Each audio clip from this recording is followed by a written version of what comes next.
சுமர்ந்து இந்த நாளை தமிழ்நாடு நாள் என்று தமிழக வாழ்வுரிமை கட்சி கொண்டாடி வருகிறது. அந்த வகையில் இன்றைக்கு தமிழ்நாடு என்று பெயர் சூட்டப்பட்ட இந்த நாளில் தமிழக வாழ்வுரிமை கட்சியின் மாநில மாவட்ட முக்கிய நிர்வாகிகள் கலந்து கொண்டு இந்த நாளை கட்சியின் தலைமை அலுவலகத்தில் ஐயன் திருவள்ளுவர் இல்லத்தில் கொண்டாடுகிறோம். அதேபோன்று தெற்காசியா முழுவதும் ஆட்சி செய்த நம்முடைய முன்னோர் முப்பாட்டன் ராஜராஜ சோழனுடைய பிறந்தநாள் விழா இன்று. அந்த நாளில் அவருக்கும் சிறப்பு சேர்க்கின்ற வகையிலும் நாளைய இளைய தலைமுறை நம்முடைய வேர்களை மறந்துவிடாமல் அவர்களுக்கு இந்த செய்திகளை சொல்லுகின்ற ஒரு நிகழ்வாகவும் இந்த இருவரும் நிகழ்ச்சியை தமிழக வாழ்வுரிமை கட்சி ஒழுங்கு செய்திருக்கிறது.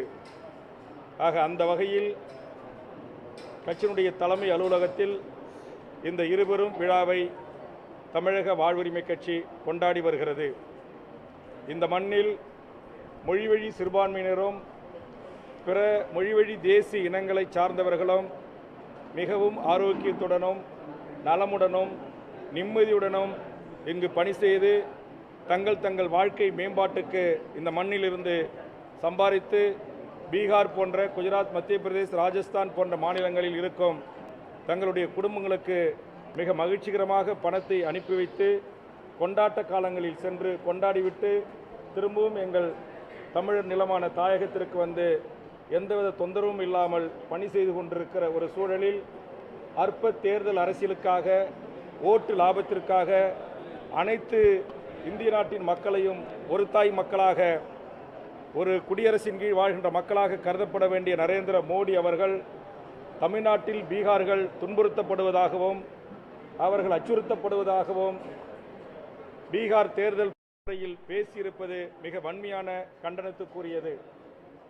ஏற்கனவே ஒடிசாவில் ஒரு தமிழரை அந்த மாநில முதலமைச்சர் முன்னிறுத்திய போது அங்கிருக்கின்ற கோவிலுடைய சிலைகளை அவர் தமிழ்நாட்டில் பதுக்கி வைத்திருக்கிறார் என்று உண்மைக்கு மாறான செய்தியை பரப்பி அந்த தமிழர் அந்த மாநிலத்தை விட்டு வெளியேறவும் அவருடைய மனைவி இந்திய நிர்வாக பணியிலிருந்து வெளியேறவும் நிர்பந்தத்தை தந்ததுதான் பாரதிய ஜனதா RSS சங்கி கும்பல்கள்.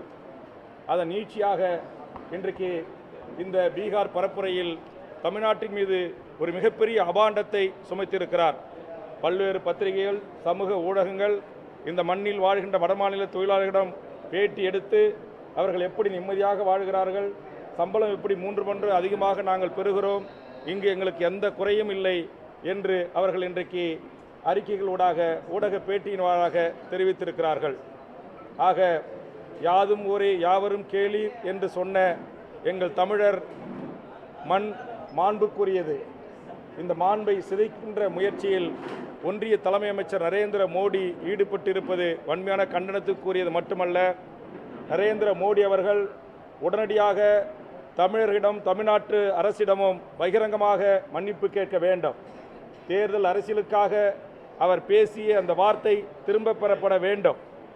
ஏற்கனவே ஒரு முறை திருப்பூர், நாமக்கல், கோயம்புத்தூர், ஈரோடு பகுதிகளில் வட இந்தியர்கள் தாக்கப்படுவதாகவும் 7க்கும் மேற்பட்டவர்கள் தமிழர்களால் அடித்து கொலை செய்யப்பட்டதாகவும் உண்மைக்கு மாறான செய்தியை பீகாரைச் சேர்ந்த பாரதிய ஜனதா ஆதரவாளர் RSS கும்பல்கள் தங்கள் முகநூல்களில் பதிவிட்டு பீகாருடைய துணை முதலமைச்சர் இங்கு வருகை தந்து பீகாருடைய மராட்டிய மாநிலத்தினுடைய அரசு உயரதிகாரிகளுடைய குழு, வடவர்கள் குழு இங்கு வருகை தந்து தமிழ்நாட்டு முதலமைச்சரை, தமிழக ஆட்சியாளர்களை, தமிழக மாவட்ட ஆட்சித்தலைவர்களை கேள்வி எழுப்பி தங்களுடைய ஐயங்களை தீர்த்து கொண்டார்கள்.